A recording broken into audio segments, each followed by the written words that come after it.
I'm popping up. Hi, good evening. My name is Jay Rothman, and welcome to Real Men, Real Talk Raw. It is Friday evening here in the United States. It's Saturday if you are overseas. And this evening, I am excited to have my special guest, Dicken Bettinger, in the studio with me. Good evening, Dicken. Hi, Jay. How are you doing tonight? I'm feeling great. I'm looking forward to having this talk with you. The last time we got together it was about 2 months or so ago, 2.5 months, I believe.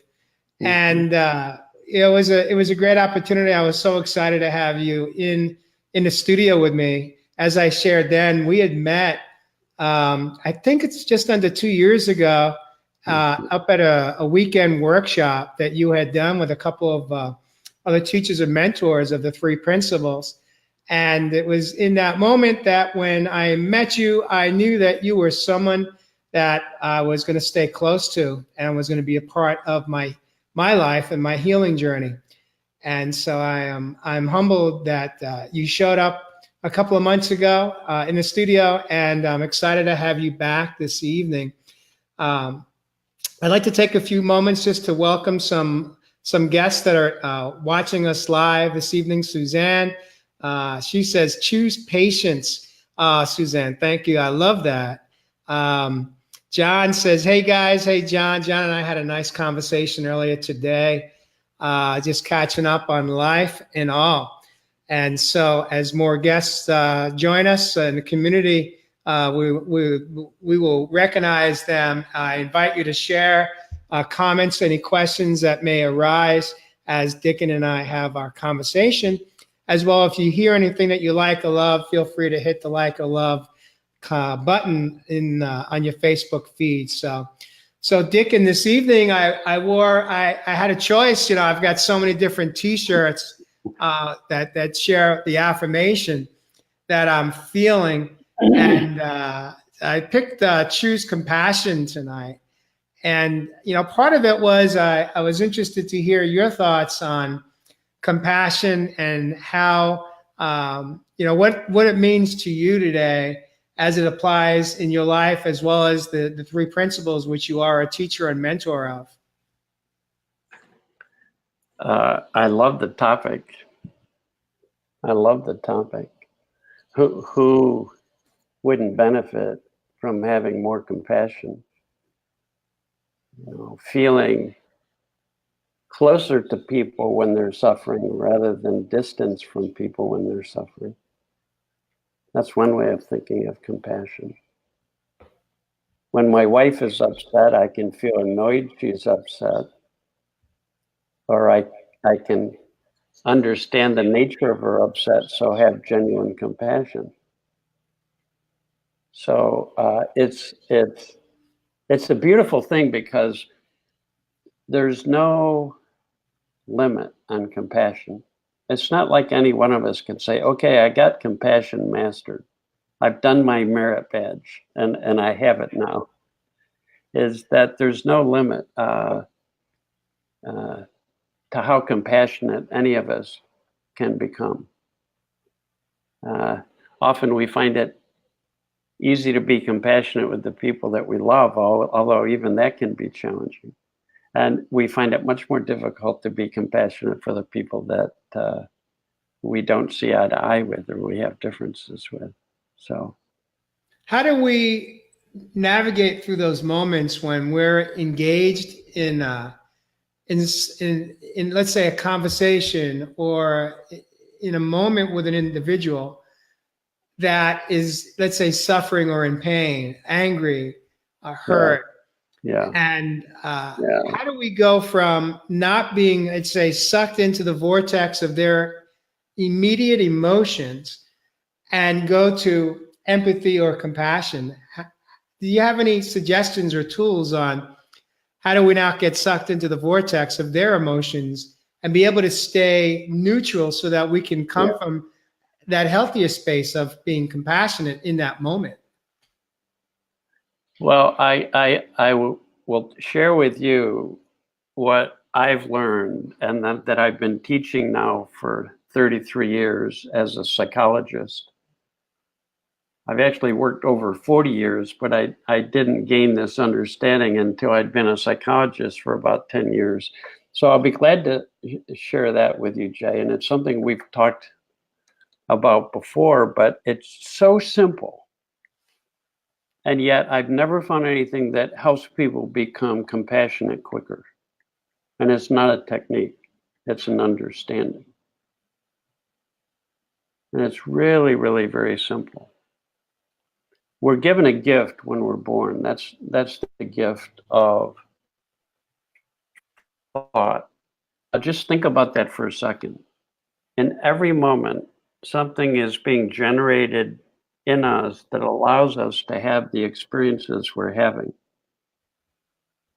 In other words, there's always film in our projector from the moment we're born until we die.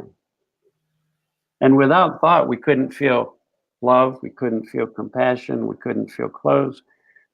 But without thought, we couldn't feel any experience of any kind. We couldn't feel sad. We couldn't feel upset. We couldn't, because every single experience we have is born from the power of thought. So that if we have sad thoughts, we feel sad. If we have compassionate thoughts, we feel compassion. Now, here's where the problem comes in relationships, as far as I'm concerned, Jay, is that it's relatively new in the world to have something that's extremely scientific and true, but that there's more confusion about this than anything else in the world, as far as I'm concerned. And it leads to the psychological suffering that people have. And the confusion is about where feelings come from. It seems really simple, like, what are you feeling and where do you think it comes from? And I've had the fortune to travel the world and do seminars in spiritual and psychological well-being all over the world. And I've asked thousands of people, what are you feeling? Where do you think it comes from? And everybody has a different answer. You say to somebody, why are you stressed? They say, well, I have a lot of work to do. You say to somebody else, why are you upset? Well, there's my airplane was canceled. If you want to see thought in action, go to an airport. Now, it's really interesting to me when an airplane gets canceled. You could look at all the people there and you're going to see 100, say you're looking at 100 people, you're going to see 100 different reactions. Why is that? Because everybody thinks about it differently. And whatever we think, we're going to feel. That's the science. That's the truth. That we're always feeling our own thinking, and we can't not feel it. It's not good or bad or right or wrong. It's just the way we're built as human beings. And I can go anywhere in the world, and that's true. Whatever people are thinking, they're going to feel. And yet, when you ask people, what are you feeling and where do you think it comes from? 99.99% of the time, people point towards something other than thought as the source of their experience. I'm feeling what I'm feeling because of a person, what they've said, what they've done. I'm feeling the way I'm feeling because of the amount of work that I have to do. I'm feeling what I'm feeling because of the situation I'm in. It's causing me to be this way. I'm feeling this way because of the weather. I'm feeling this way because of what is going on in life, in the news. It's all very innocent. It's all very, very innocent. But when you ask, what have you learned, Dicken, that has helped you have more compassion? And what have you learned that you can share with other people that more directly helps people experience compassion than anything else? Than anything else I've studied. Anything else I've studied is to help people understand that at any moment, whatever you're feeling, there's one source. And that's the thinking that's created in you in this moment is generating whatever you're feeling.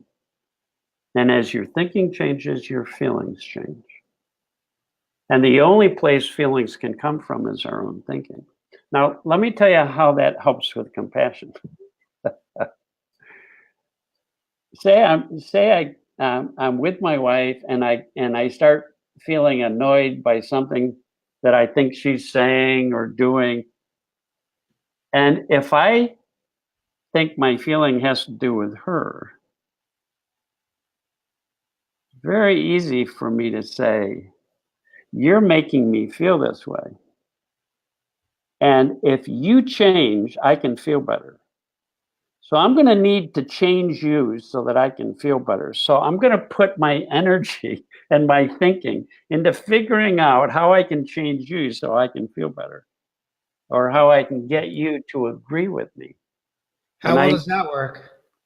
Oh boy, as you know, Jay, I did that for years and years innocently, and I see people innocently attributing their feelings to the other person or to the relationship.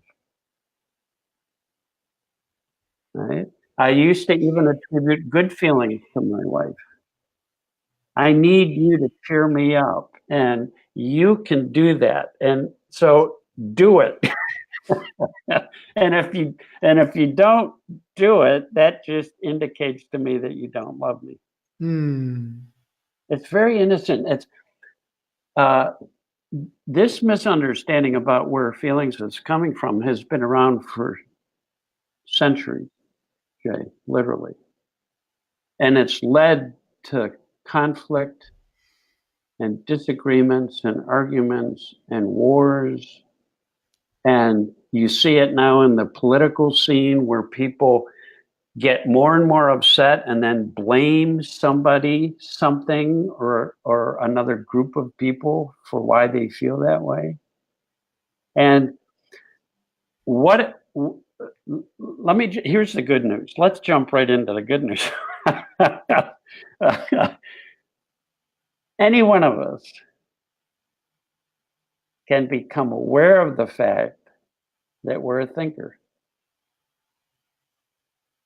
And so, for example, I used to do a lot of thinking that made me anxious, and I would bring that anxiety into my relationship all the time.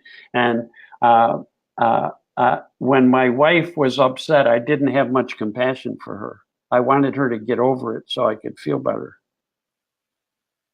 Right? Once I started seeing that my upset was created by my thinking, you know what happens when anybody I'm talking to about this starts to see the truth of this? You start realizing right now I'm thinking about something in a way that's making me upset. So why would I keep thinking about it if it's making me upset? If I put my hand on the hot stove and I realize the pain comes from having my hand on the hot stove, why would I keep my hand on the stove? So as people wake up to the fact that thought creates feeling, they begin to drop a lot of the thinking that they're doing that weighs heavily on them or makes them feel tension or stress or upset. And so they become more like kids again. And they get over things quicker. They become more resilient. And then how that leads to compassion for other people is now I can see when my wife is caught up in her thinking and not realizing it, she's going to be having a rough time. And my heart can go out to her, like it can go out to any person, because I'm no different than anybody else in the world.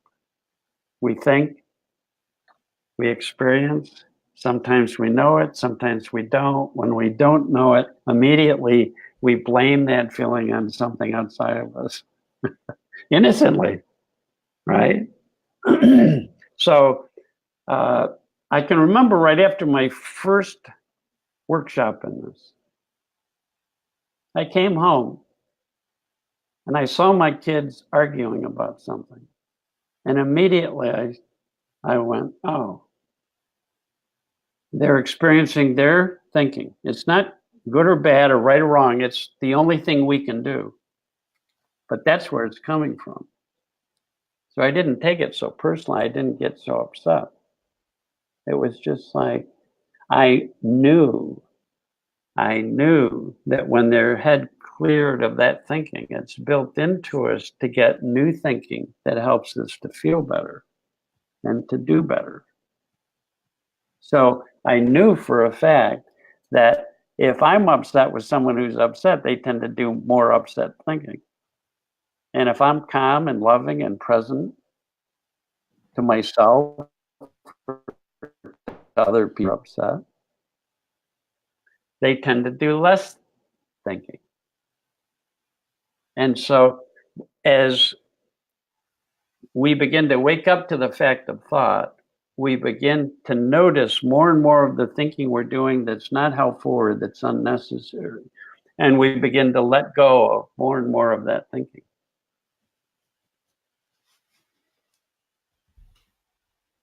So what I think I heard you basically say is that we're better off staying neutral in that moment, not trying to shift someone else's thinking, not try to mediate, not attempt to help their thoughts or feelings. Is it about, in that moment, should we just be really good listeners? Should we acknowledge that I understand that you're feeling this way?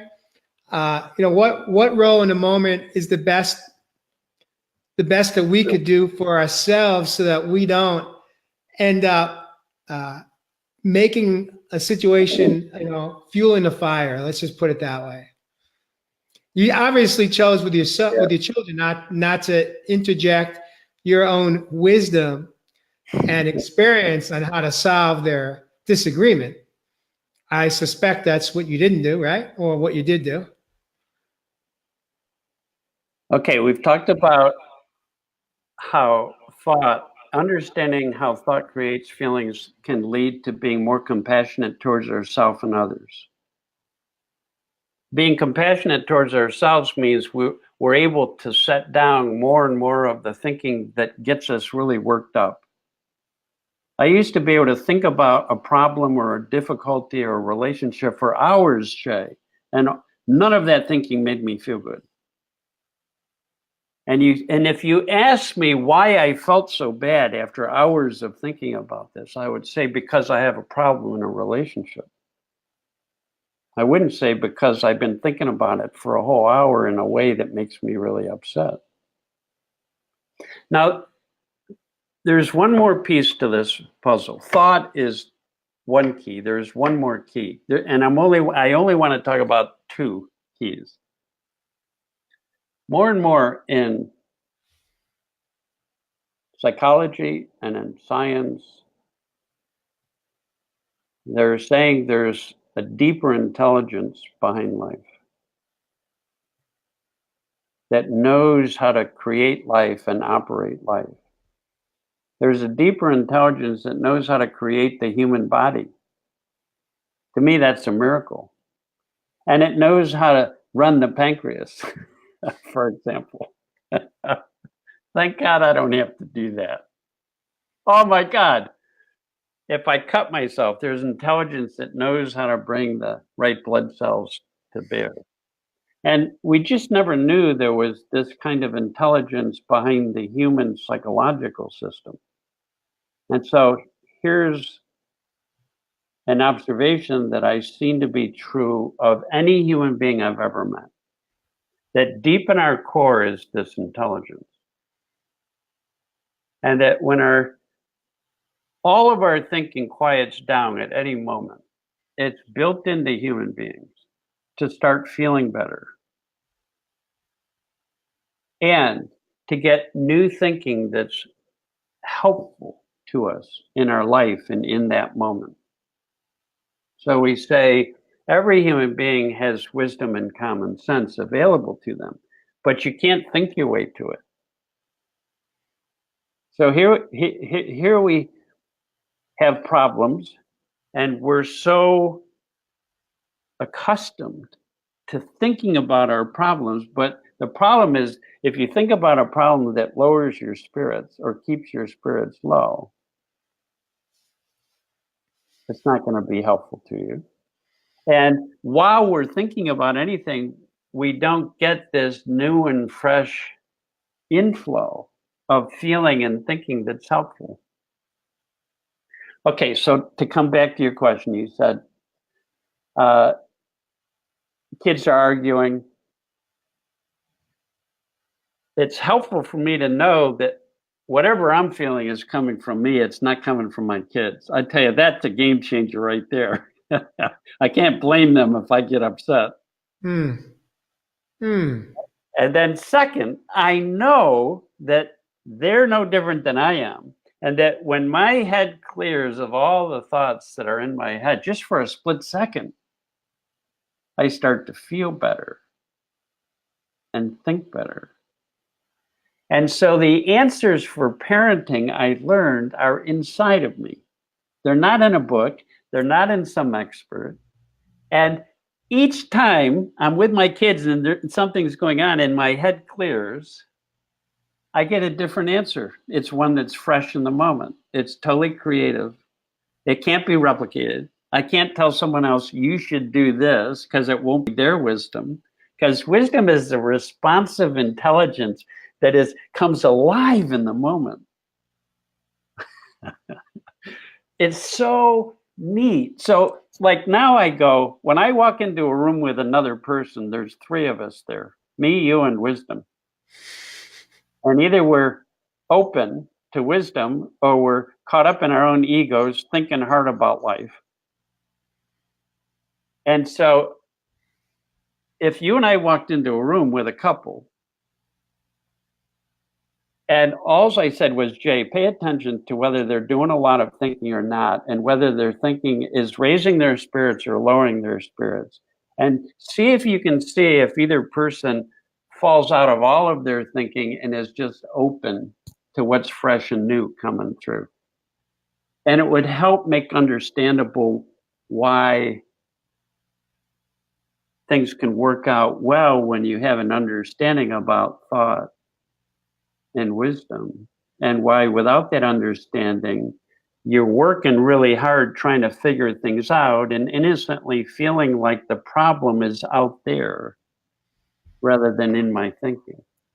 And to begin to discover that the problem I have of connecting to my wife is not in her or our relationship, it's in all the thinking I'm doing, because when that falls away, I fall back in love with my wife over and over and over again. So this is what people mean when they said, you got to get out of your head and into your heart. So if I walk into a room and somebody's upset and I'm not blaming them for my experience, I have compassion for them. And if I listen to my wisdom, I know how to respond to them and help them feel more cared for. And then they quiet down. And then their common sense and compassion comes to the fore, just like it does for anybody. It sounds to me what you're describing is that we have to be willing to walk into every experience, every moment with a different level of awareness, as opposed to how I used to live, which is I just showed up with a lot of thoughts and a lot of ideas and a lot of opinions. And what I kind of just heard you say is that it's more about having an awareness of the fact that when we're in thought, it actually hinders our ability to listen for the wisdom, for really where the truth lies, which is within. And so when we walk into a room or walk into a conversation with another human being, part of what helps us get through the moment, let's say with healthy intimacy, connecting, is by being more aware of, paying attention to how they're behaving, what they're saying, what they're not, and being an observant to an extent. Is that an accurate paraphrase? it doesn't require so much intention. Okay. It requires insight. For example, when I'm learning how to ride a bicycle, at a certain point I have an insight and it gets easier. But I don't have to keep giving my intention to balance. If I walk into a room and I'm thinking, I've got to be aware, I've got to be aware, I've got to be aware. That was one of my strategies, Jay. Okay. I used to do that a lot, was try to remember what I have to be aware of to be a loving, kind human being, rather than show up. Just show up. And the more I've had insight, that's why I like people listening to the fundamental nature of human beings, because then I have more insight. And then it just gets easier. When people have insight into anything, it gets easier, not by their efforts, but by understanding. And gaining a deeper understanding of the nature of thought and wisdom. I mean, Jay, in the past 30 years, I have been so excited to continue to have insights about those, because there's no end to it. And there's no end to then how loving and compassionate a person can become. How as we let go of more and more of our unnecessary personal thinking, that's really dropping your ego. You take things less personally. You begin to be more in service to people. You'll be compassionate without even trying to be compassionate, because you'll just see. I walk into a room, I can't help it anymore. I see people thinking up their experience. And they'll say, Dicken, I'm feeling upset because I just saw on the news that so-and-so said such and such, and I'm really pissed off. And my heart goes out to them. And there's nothing wrong with being pissed off.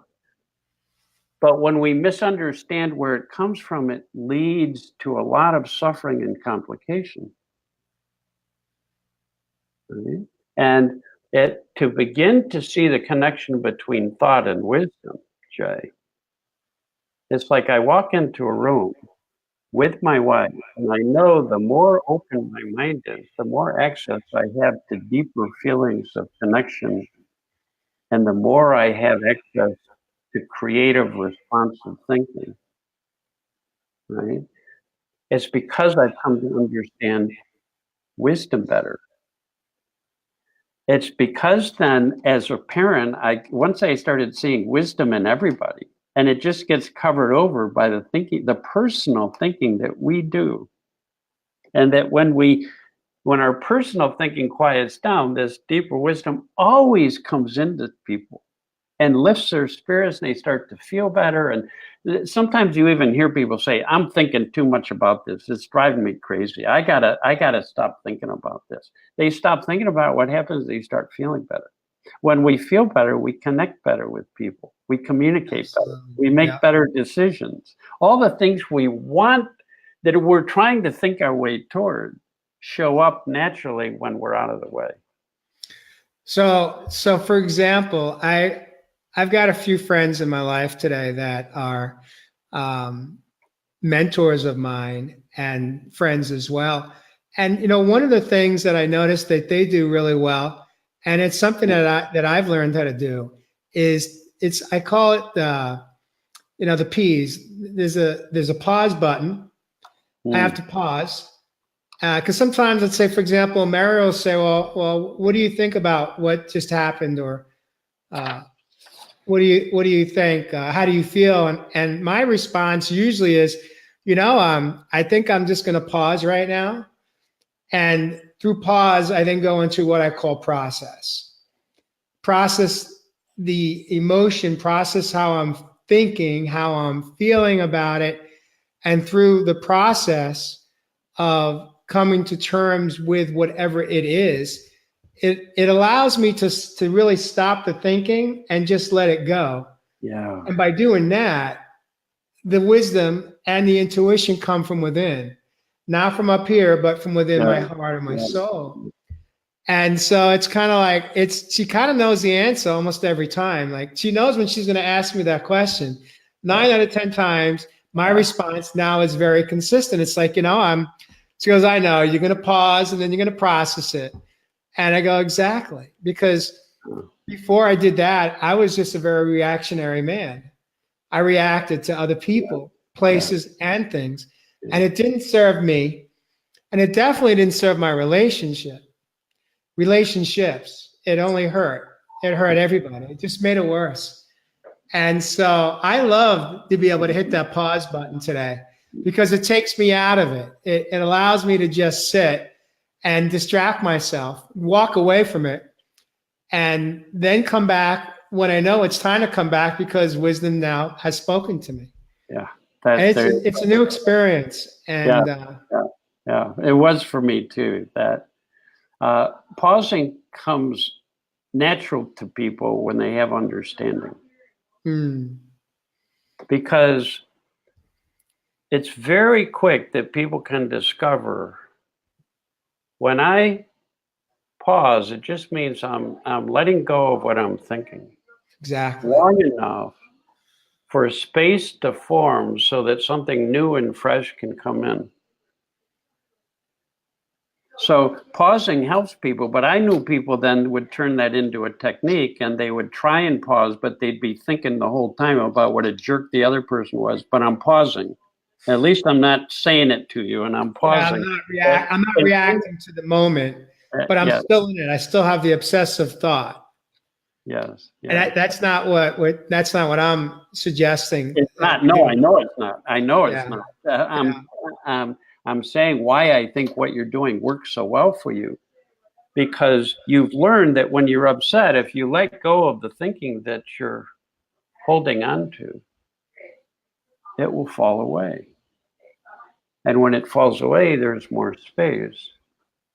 And then this deeper knowing does the work that we think we have to do. It brings us the feelings and the thoughts that are healthier, more responsive to the moment. And it's beautiful how that works.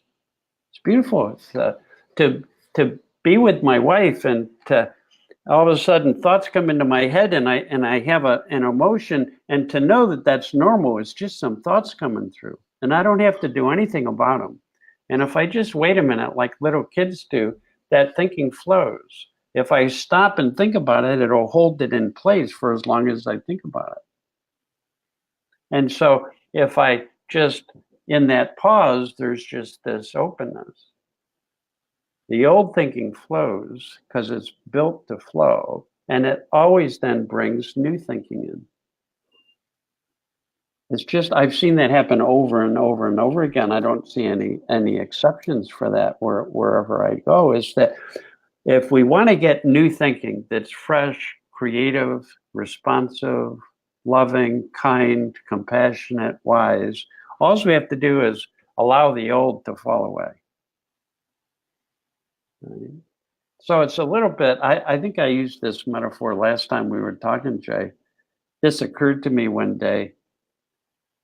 If I start thinking angry, it's like I pick up a hammer and keep thinking angry thoughts, so that keeps creating an angry feeling. So it's like hitting myself on the head. It keeps creating the pain. Yes. And I realize that it's thought. There's no technique needed. I'll set the hammer down. It's like, oh, why would I do that? I mean, this is hard enough talking to my wife without the hammer. And the pause is setting the hammer down. And then this deeper intelligence knows how to bring us what's most suited for us. Deeper intelligence is built to do all the processing for us that we think our egos have to do. It will bring us fresh, new, alive, responsive thinking. So I did a free parenting course in the town where I live, and I called it Common Sense Parenting.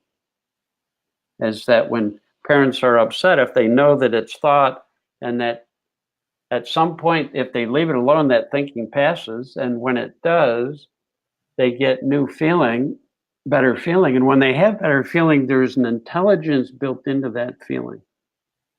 Wisdom comes through human beings toward the feeling that's there when we're opening. So as say when someone's closed-minded, they innocently are, it's like putting a basket over a lamp that blocks the light. And when you take the basket off, the light is always there. What I have come to understand, Jay, is that that's the oldest metaphor in psychology ever. That we all have thought storms, and when they part, there's the blue sky of clarity and presence, that pause. And when the clouds part and there's the blue sky, the light of the sun's warmth and nourishment. And you, having lived in Seattle for many years, I know you have witnessed and watched people, because I lived up there for 10 years myself. You know, after 2 or 3 weeks of gray and clouds, and when that sun came through and the clouds dissipated and the sky was blue, how did the mood of almost every person change in that moment? The lampshade came off.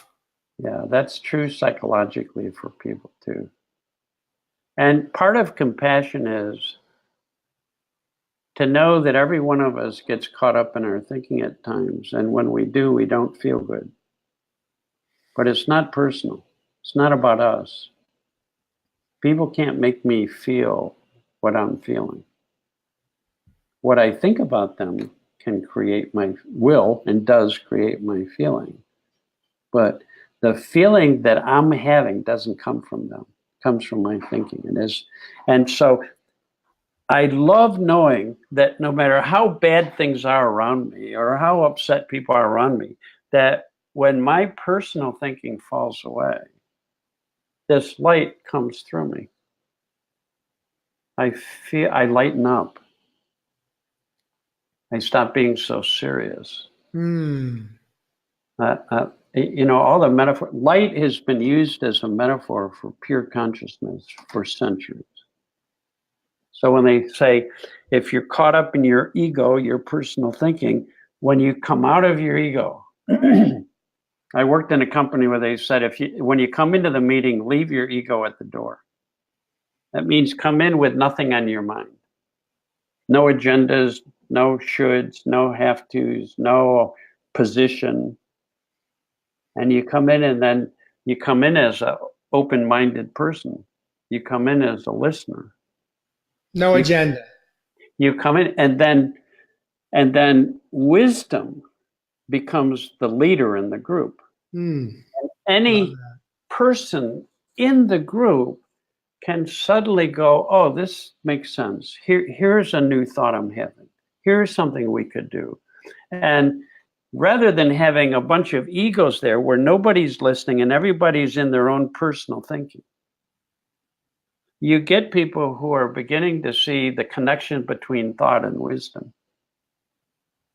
That's what I try to help all my clients see, is the connection between thought and wisdom. When our thought channel is open, wisdom flows through any human being.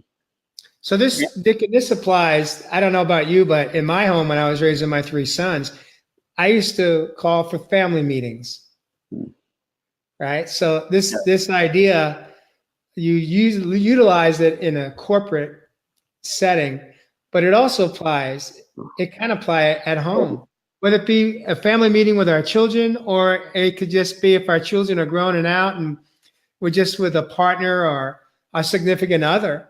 You know, how do we apply it in a meeting between the two of us? Yes. I loved getting together with my kids. And what a difference it made that I saw them as thinkers, and I knew that when they were present, their wisdom would come out. And so I didn't want to say things to them that would get them in their thinking or get them upset. So I became much more careful about what came out of my mouth. And then I started saying so we joke around and have fun and laugh and because we wanted to be wide open. And then we say, okay, well, we have this problem. What do you think we should do about it? What about this? What do you think about this? And then pretty soon they're open to their creative flow. They're open to their wisdom. They're open to their common sense. What a beautiful thing to teach our kids. You have answers inside you. It's not just adults. It's not just me. If something isn't working between us, it's not like I'm going to tell you what the answer is. Together, we're going to explore and see what wisdom brings to us that makes sense to both of us. So you're encouraging and empowering your children to basically embrace and understand that they too have wisdom that's there. Do you think so? We're born with it. It's not something that's developed because like our brain, we're born with our brain, but our brain is not fully mature until we're somewhere around age 21 or 22, from my best understanding. What about wisdom? Are we born with it, or is it something that's developed? Wisdom is a formless intelligence that was here before we got here. So anybody that's created out of the energy of life is created from that intelligent energy. So not only is it true that we're born with it, but it's true that it's the very essence of life itself. So in quantum physics, for example, they say the quantum field is an infinite field of energy filled with potential energy, possibilities of infinite variety. And there is an intelligence built into that field so that it knows how to create and then create systems and then operate systems. It knows how to do that. So it's a very different way. Like at Harvard, they're saying IQ is a very poor measure of how intelligent somebody is. There's a deeper intelligence in people. You take people, when anybody has an understanding that allows them to walk around with less thinking on their mind, less ego, less personal thought. I'm only talking about the unnecessary thinking that weighs heavily on us, that covers over our wisdom. That when we're wide open, we have a flow of thoughts. We're still going to have a flow of feelings. So we're going to feel everything, but we're open rather than closed. And when people are open, they're kinder. I can even be upset. And if I'm not holding on to any thought and I'm wide open, I've discovered even in low moods, I can be very kind to people. Right? If I'm caught up in my thinking, it gets very personal. If I'm caught up in my thinking and I don't understand in that moment where my feeling is coming from, not only am I caught up in my thinking, but now I'm blaming what I'm feeling on somebody else or something else. So how does this all apply to relationships at home and with friends and extended family? How do we apply the three principles in a way that it actually helps us improve the health of our relationships and intimacy in our relationships? We become more accountable for our own feeling. I don't have to worry about what my wife is feeling. I have to be accountable for my own feeling. And if I understand that I'm feeling my thinking, the instant I know that, at any point in my life, at any point, when anybody knows that, when they know right now I'm experiencing my own thinking, at that moment, you will not be blaming your feeling on your spouse, your problems, your issues, your relationship. It's just, I'm a human being experiencing my thinking. It's not even wrong or bad. It's just how we're built. We're designed this way. Right? Boy, that makes a difference in a relationship. And then as we discover that we have this infinite resource of wisdom within us, and that all of our love comes from that place. All of our connection comes out of that place. And when our minds are open, like when we fall in love, wow, we're just so open, right? But if we don't know that that love is coming from the openness, we'll start blaming it on the other person. And that leads to dependency. I need you to experience love. Rather than, if I'm accountable for my experience, if I'm not experiencing love, it's because I'm caught up in all this thinking. When I'm not caught up in it, that thinking dissolves, and I always come back to a feeling of connection. That's what I'm finding out. So here's a simple example. You can let me know if I told you this one. Before I had this understanding, I walked in the house and my son has thrown his stuff all over the house. And I've talked to him 100 times, put your stuff away. We each have to put our own stuff away. You can't just throw it all away. It's not. And I would get more and more upset every time I see him just throw it all over. And I would talk to him and talk to him and talk to him. And I think we'd have it worked out. Next time I'd come home, it'd be all over the place again. And I'd get angry. I'd go, Ben, and I bring my anger and I dump it all over him. I'm not being accountable for my feelings. It's the psychological equivalent of sneezing on people. You're not going to get somebody go, oh, thank you. That felt really good. Mm. And then I'd tell him what he needed to do to change so that I could feel happier. And you can imagine how that works. You can imagine how it works when any one of us has somebody coming up and they sneeze all over us and yell at us and tell us how we should be. Right? Well, yeah. I mean, the reality is I did that as a parent, but I also did that as a partner. I did that with my own wife. I know. It's all innocent. It's just the same simple misunderstanding that we have, that we don't know where our feeling is coming from. So we misattribute the source of our feeling to something other than thought. And we don't know that all we have to do is fall open and we'll get back to a nicer feeling and have all the common sense we need to move forward in our relationship. So here's what it looks like.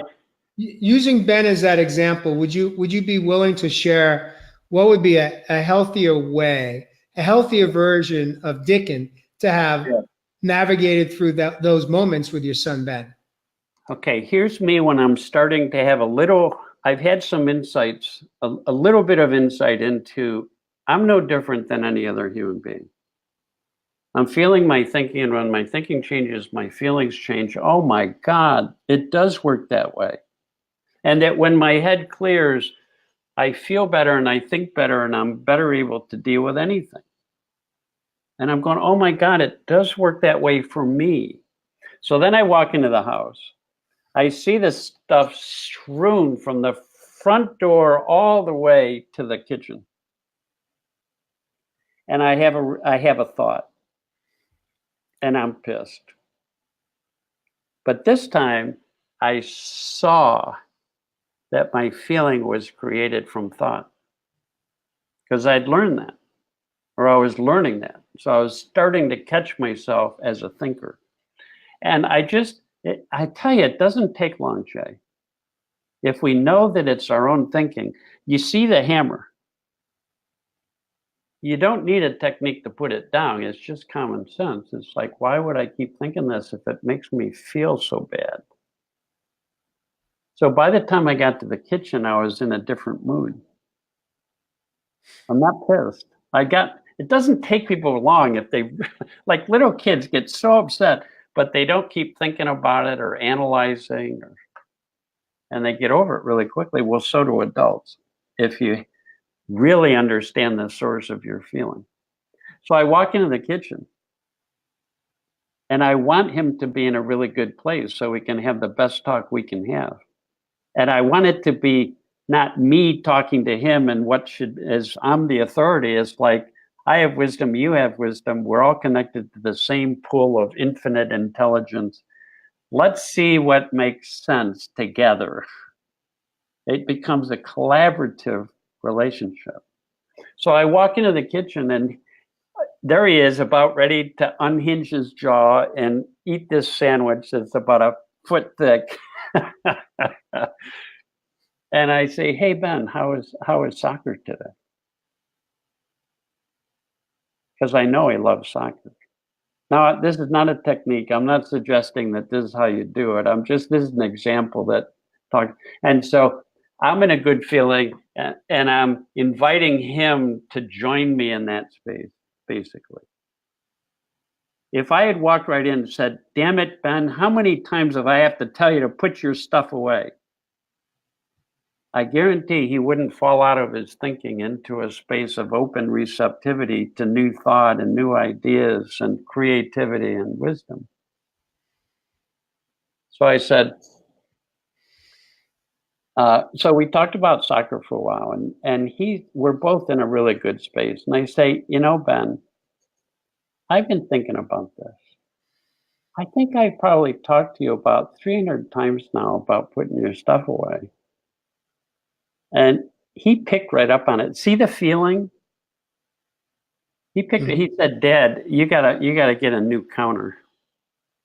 He said, I've been counting too, and it's 312 times. And we're laughing. Uh-huh. And then, remember I said there's no shoulds about this. When people's heads are clear and they're in a good feeling, they have all the wisdom they need to deal with stuff. You learn to trust what occurs to you when you're in a good feeling. And what occurred to me to say then, I just said, Ben, I really have no clue how this is ever going to change. I've really tried everything I could think of. Now, I know he's in a good feeling, and I was starting to learn if the best time to ask your kids what makes sense to them or what they think would be a good idea is while they're in a good feeling, not when they're upset. Same with me. And so I said, so Ben, I give up. Do you have any ideas? And he says, Dad, it's obvious. Do you know how many arguments? It's obvious, yeah. He goes, because common sense, when it occurs to people, is obvious. I said, what do you mean obvious? And he says, we were living in Vermont.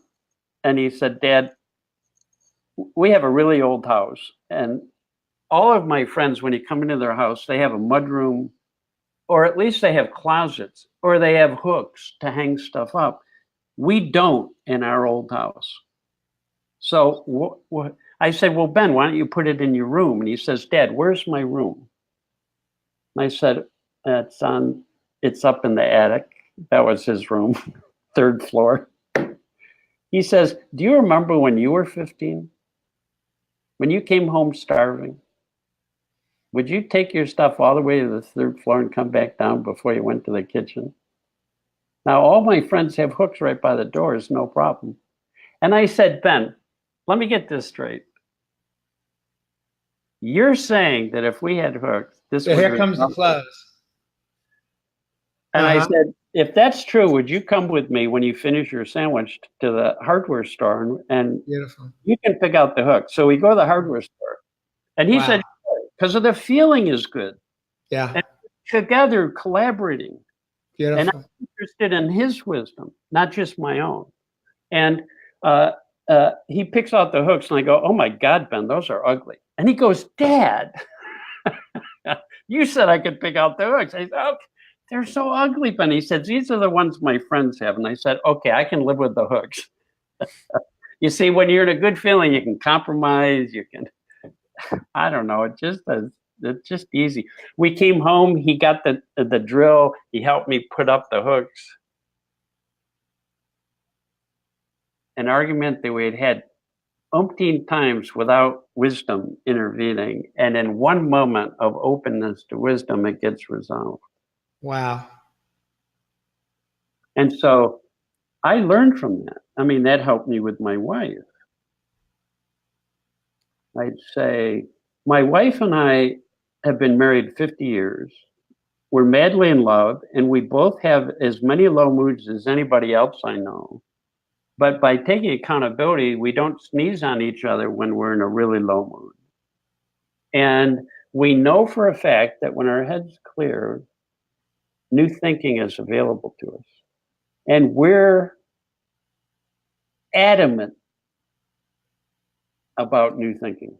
We're passionate about everybody has the potential for new thinking. Look at all I had to do was ask my son for new thinking when he was in a good state, and it was right there for him. And I've never seen that not be true. So even in companies where I've worked, you sit around in a circle and they're trying to solve multi-million-dollar problems. And they've hired me to help them do this. And I know for a fact that if they take accountability for their feelings and begin to learn that the answers are going to come from inside of them, but they're not going to be the old answers, they're going to be new and fresh, anything can get resolved. Not only that, they don't need you. They don't. And I'm thrilled. I'm out of there. Or other people in the company hear about the training and they say, we want that training. And then we want that training. And so with one company, for 15 years, I kept doing more and more training because they had 30 branches around the United States and in England. So I'm traveling around sharing about thought and wisdom. And then I do parenting and I share.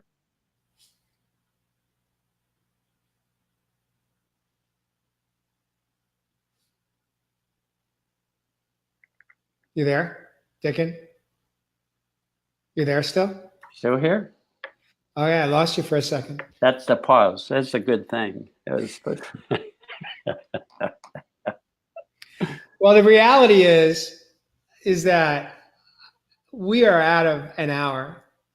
We are at the hour. We're over the hour, but we started a little late. We had some technical challenges until we paused and allowed the universe just to show up. What I'd like to do is invite you to maybe just share a minute or two of just closing thoughts on our conversation this evening. And I'd love to have you back maybe in a couple of months. Maybe this is just like a quarterly thing. Because I just love you, Dick. And when you speak, you have such a softness about yourself. Just your love just emanates, comes through. It oozes through the pores of your being. And I just love you for that. And you're such an important part of my life from a distance. And I'd love to have you back on and maybe 2 or 3 months again and continue the conversation, because it seems like we just run out of time every time. There's not enough time to cover. It's remarkable how fast an hour goes by when we get talking, Jay. And I love your openness to new thinking. You are such a student of life. I've from knowing you for the last couple of years and following your story, and how when you find a challenge or something that you bump up against, whether it's within you or in the world, you've learned to just fall open. That's such a paradox. You fall into not knowing so that we can know, so that this deep, we make space. That it's one of the best things anybody can learn, is that when we make space in our mind, the bigger the space, the more room there is for that deeper intelligence to come through and lift our spirits and to bring us the thinking that's so helpful in a practical way on what would be helpful for us to do. And I've watched you do that. Honestly, I'm a big fan of how much you enjoy being a student in life. So. Thank you. For me, it's about sharing in the lessons. I don't need to be so selfish that I got to keep it to me. What gives me the greatest joy in my life today is to learn the lesson and then pass it on and share it in a way that's authentic and real and vulnerable. And through that experience, my days are usually just blessed. I get so much back. Yeah. I connect with people that just melt.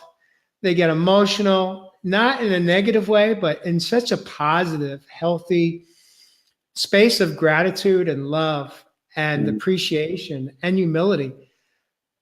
And it just keeps flowing, it just keeps I put it out and it comes back. And most days I'm tired. You know, by the end of the day, I'm exhausted, but not in a bad way. I'm tired from feeling. I'm tired from acknowledging the feelings that come from within. And but I wouldn't change it for the world. You know, I just love how it feels today to feel. And be in the presence of someone like you and others that we've got a lot of men that are on this show tonight. I'd ask you to, at some point, maybe in the next 24, if you can come back and maybe respond. There's been some great shares and some comments that men and women that joined our show tonight in the community are on. And it's just been a beautiful flow of energy between you and I, as well as the people that joined us in the community. And I so much appreciate those that are live with us on Facebook tonight. And I honor all of you for showing up for yourselves, for having that willingness to be open, as Dicken says, to be open to explore and just the possibilities that when we're open that we can hear what we need to hear from within our souls, from within ourselves. You know, the wisdom is right here. Yes, it's beautiful. You brought it full circle, my friend, full circle. We wake up out of our conditioning. In that openness, this deeper feeling comes in, and then we give that away unconditionally. We love unconditionally. We bring good feeling into the world rather than blaming the world and sneezing on people. Yeah. Okay, Dicken, I gotta let it go. I'm not even sure if we're on live right now. Okay. But in any event, thank you for being here this night, and we'll catch you next time on Real Man, Real Talk Raw. Okay. Thanks. Thank Jay. you. Take care. Take care. Bye-bye. Bye-bye.